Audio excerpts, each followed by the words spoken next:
Dito yun, di ba? Kita rin siya. From David? Ang ganda. Di ba dito yung daan nun? Dito naman. Guys, Ayaw.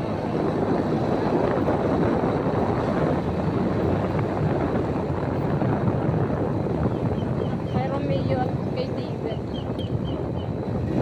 O, dito? doon sa dulo. Ay, ano ka naman sa kapupunta dyan? Parang Ayaw. gusto mo naman pang malapit.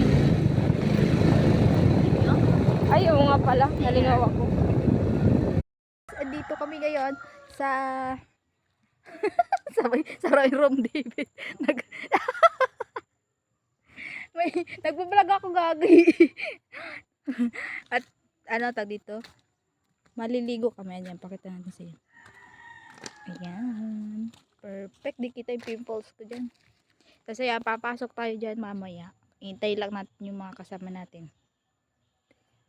Then wait for a while.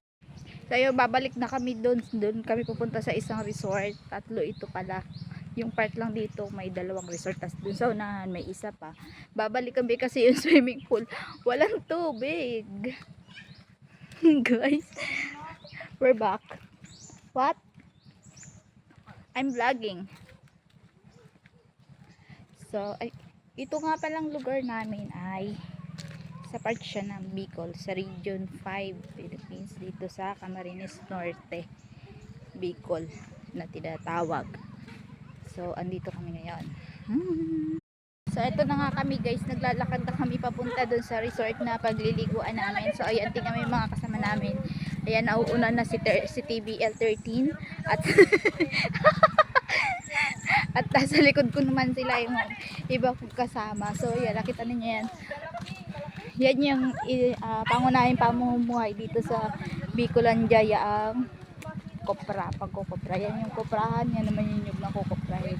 So, ayan. Ha? Ha? Malayo. Pati mo kasi sinakay.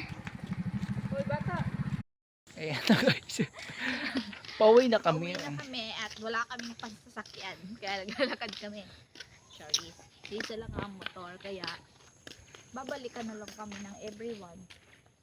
Kaya ngayon, naglalakad-lakad na kami para naman malapit na yung susunduan ng sundo namin. Ayan. Hindi, wait lang. Hindi ninyo makikita pala nila.